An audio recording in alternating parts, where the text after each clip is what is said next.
Bacha Party. Jiten K. R. Shukla, JRK sir. Today I am going to discuss the Erodo once again.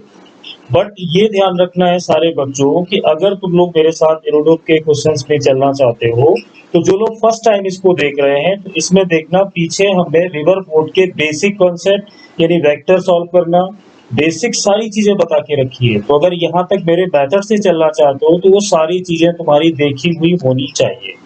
अब आज देखो अभी जो problem है ये 1.7 है। इस क्वेश्चन में क्या है, जैसे इसमें लिखा है two swimmers leave point A on the bank of the river to the reach point B lying right across on the other bank. But इसको पूरा नहीं पढ़ना है, ये पूरा पढ़ेंगे तो इतनी लंबी कहानी लिखी है पता नहीं क्या। मैंने अभी सिर्फ ये पढ़ा कि दो स्विमर है जो पॉइंट ए से लीव करेंगे। देखना कितनी कम जगह में ये बड़े आराम से सॉल्व होगा। पहले हम लेंगे इस प्रॉब्लम का केस नंबर 1। टाइम भी बचाना है और करते चले जाना। देखो कोई एक पॉइंट इसने कहा है कि ए है और वहां पर दो स्विमर है, टू स्विमर। बैंक ए है, river to reach the point B lying right across on the river, यानी इस ए जस्ट परपेंडिकुलर टाइम यहाँ पर कोई पॉइंट बी है जहां पर वो दोनों पहुंचना चाहते हैं। ठीक, वन ऑफ देम उनमें से एक crosses the river along a straight line AB, उनमें से एक है जो इसको AB के लाइन के अकॉर्डिंग क्रॉस करता है। तो लिखा है while the other, अभी मैं अदर की बात ही नहीं कर रहा हूँ, मान लो मुझे मैंने इतना ही पढ़ा। अब यहाँ पे थोड़ा सा देख लेते हैं कि पूरा कहानी क्या है। while the other swimmer right angle across the stream and then walk the distance he has been carried away by the stream to get point B, what was the velocity of his walking if both swimmers reach the destination simultaneously? The stream velocity 2 kilometre per hour, यानी जो river का velocity है वो मुझे दिया गया है 2 kilometre per hour. Okay, and velocity v dash of each swimmer with respect to water equal to 2.5, यानी जिससे स्विमर्स को चलना है दोनों के लिए 1 with respect to r, 2 with respect to r, दोनों का वैल्यू 2.5 हमें दिया गया है। हो गया। अब मैं तो जल्दी से बता दूं इस क्वेश्चन का मेन पर्पस क्या है। इसमें ये कहा गया है कि दो स्विमर है, ए से दोनों चलना स्टार्ट करेंगे, एक जाएगा सीधा इधर, दूसरा क्या करेगा वो इस रिवर के ठीक परपेंडिकुलर चलेगा। तो ये बताओ कि दोनों को टारगेट ये दिया गया है 1 को भी और 2 को, दोनों एक साथ एक ही टाइम में बी पर पहुंचेंगे। तो उस केस में हमें ये बताना है कि यहाँ से टाइम क्या होगा। बहुत अब एक एक करके चलते हैं। देखो पहला लिखा हुआ है कि ए से बी जाना है, तो ए से बी जाना है, हमने पिछले में क्या पढ़ाया था, अगर वो ए से बी जाना चाहता है तो अगर ये सीधा चलेगा तो रिवर का जो धक्का है, जो उसका ड्रिफ्टिंग है, वो उसको यहाँ ले जाएगा। पर इसमें कहा गया है कि ये सीधा ए से बी जाता है, तो ये क्या करेगा, यहाँ से थीटा एंगल लेगा। मैंने बताया था ना, ये कितनी वेलोसिटी से चलेगा, 2.5 किलोमीटर पर आवर से। तो अब इस लाइन पर इसका कंपोनेंट बहुत बार तुम्हें मैं बता चुका हूँ, 2.5 cos थीटा ये होगा। इधर कितना होगा तो 2.5 sin थीटा होगा। अब देखिए जब हमें ए से बी जाना है तो वो समझदार है, उसने पहले से ये सोच लिया कि अगर मुझे ए से बी जाना है तो मैं थोड़ा सा एंगल लेके चलूं, नहीं तो रिवर का जो ड्रैग है ना, जो प्रेशर है, जो धक्का लगेगा वो मुझे यहाँ नहीं जाने देगा, यहाँ ले जाएगा। तो एडवांस में एंगल ले लिया।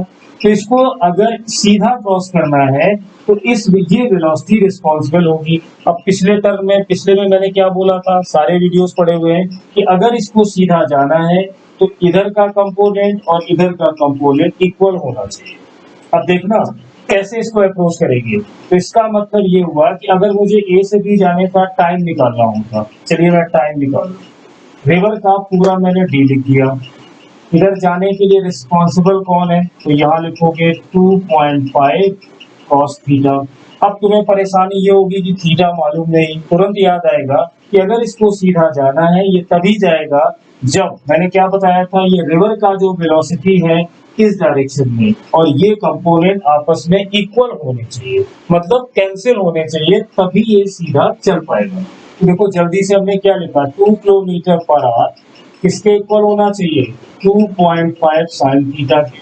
अब देखिए इसने हमें रास्ता दिखा दिया, साइन थीटा की वैल्यू होगी 2/2.5, अगर इसको 20 करें तो ये पॉइंट हट जाएगा, तो यहाँ से आएगा 4/5 और ये वैल्यू किसकी होती है, 53 आ गया।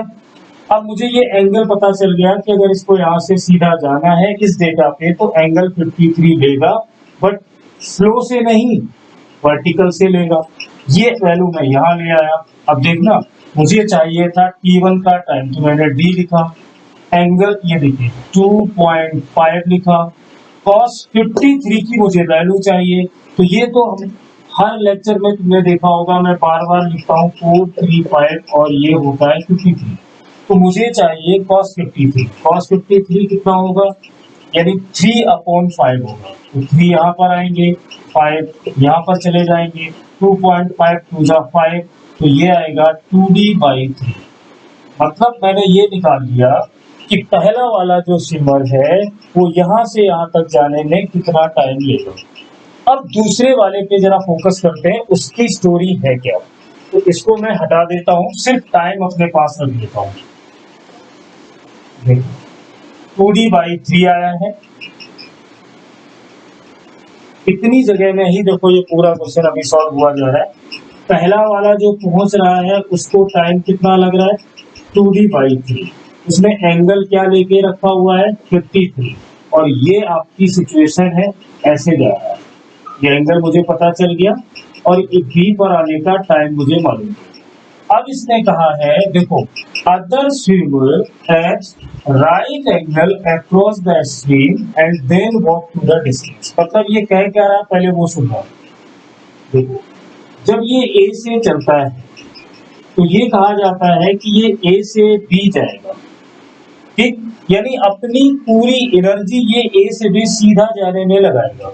लेकिन प्रॉब्लम यहाँ पर क्या है कि जो रिवर का फ्लो है वो 2 किलोमीटर पर आवर।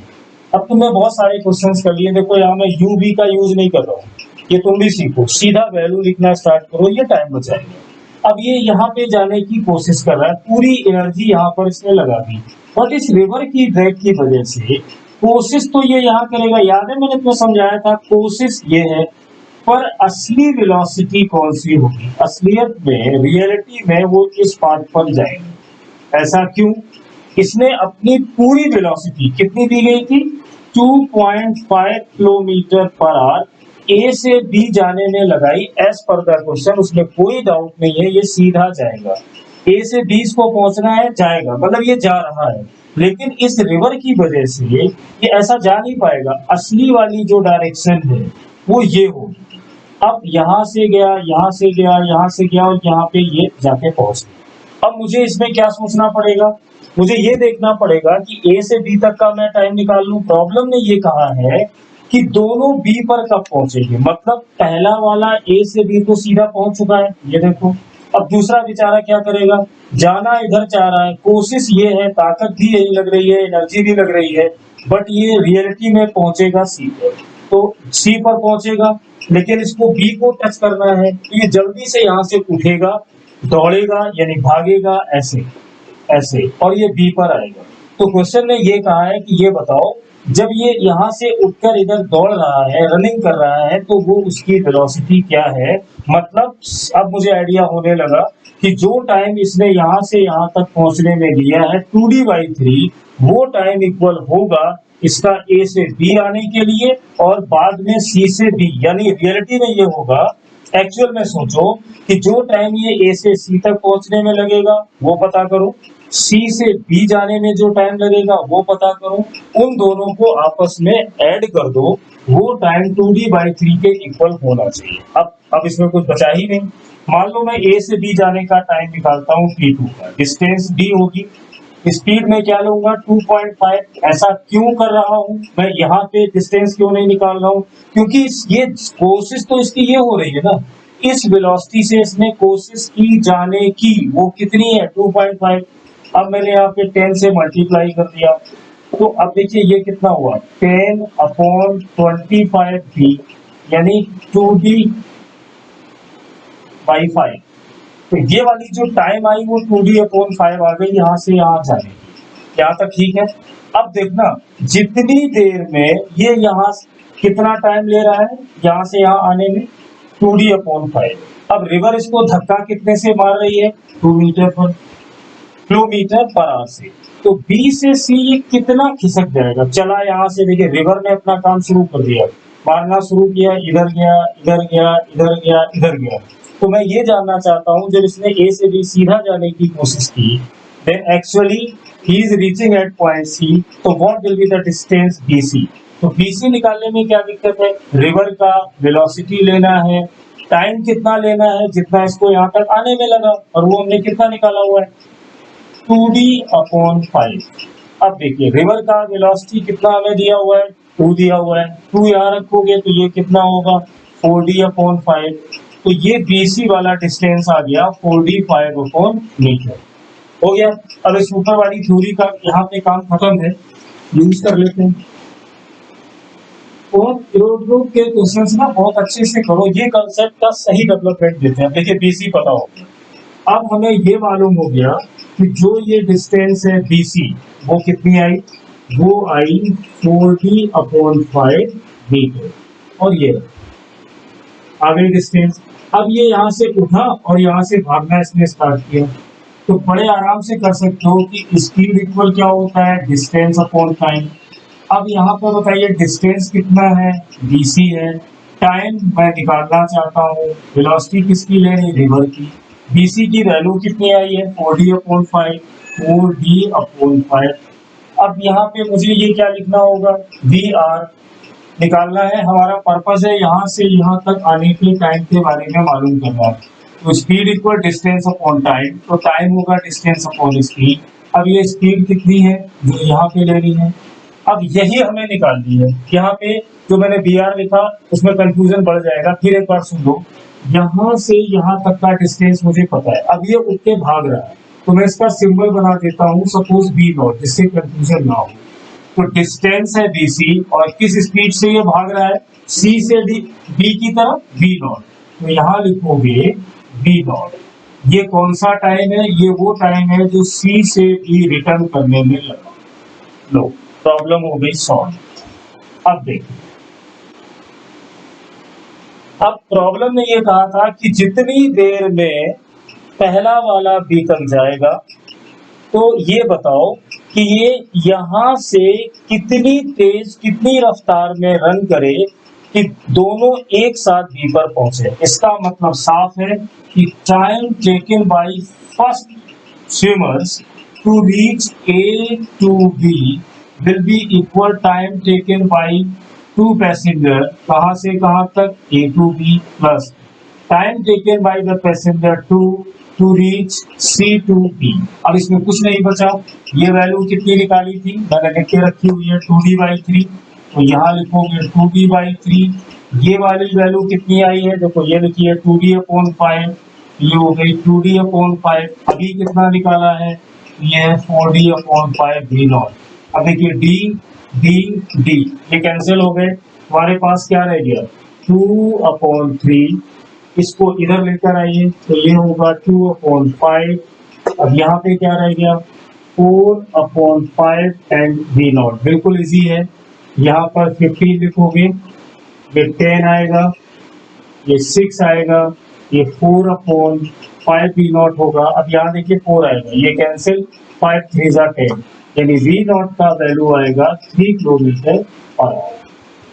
तो इस प्रॉब्लम में हमने क्या देखा, हमने ये देखा कि बड़े आराम से दो क्वेश्चंस दिए हुए थे कि दो स्विमर्स थे, एक A से B जा रहा था, दूसरा एक कोशिश कर रहा था सीधा जाने की, तो वहां सोचना होगा कि थोड़ा सा इधर से चलेगा, दूसरा जा रहा है A से B, पर असलियत में तो ऐसा नहीं होगा, रिवर तो इसको इधर लेके जाएगी, तो ये पहुंच गया इधर, तो इसने कुछ टाइम अपना स्पेंड किया A से C जाने में, और फिर इसको कुछ टाइम लगेगा C से B आने में। पर प्रॉब्लम ये कह रही दोनों साथ पहुंचेंगे, इसका मतलब जितना टाइम इसको यहाँ तक जाने में लगेगा उतना ही टाइम इसको ए से सी से बी आने में लगेगा। तो मेरा पर्पस था T1 निकालना, T2 निकालना और यहाँ से यहाँ तक का टाइम निकालना। जब यहाँ से यहाँ तक टाइम निकालने में हम पहुंचेंगे तो हमें जरूरत पड़ेगी कि ये डिस्टेंस क्या है, और वो डिस्टेंस कौन बताएगा। तो ये सोचो वो डिस्टेंस किसकी वजह से आई। पता चला वो डिस्टेंस देने का कारण रिवर का वेलोसिटी था। तो रिवर की वेलोसिटी से यहाँ से जाने का जो टाइम निकाला है वो डिस्टेंस देगा। जब ये सी से बी रन करके भागेगा तो कितना टाइम लगेगा। उस समय जब सी से बी का टाइम हम निकालेंगे तो मुझे स्पीड किसकी चाहिए, इस स्विमर नंबर 2 की चाहिए। अब मुझे डिस्टेंस पता है, टाइम पता है, सॉरी टाइम हमें निकालना है, तो स्पीड में रख देंगे तो हमारे पास ये वैल्यू आ जाएगी 4d/5 और हम इस तरीके से इसको सॉल्व करेंगे। इसके बाद अब चलते हैं प्रॉब्लम नंबर 1.8 पर।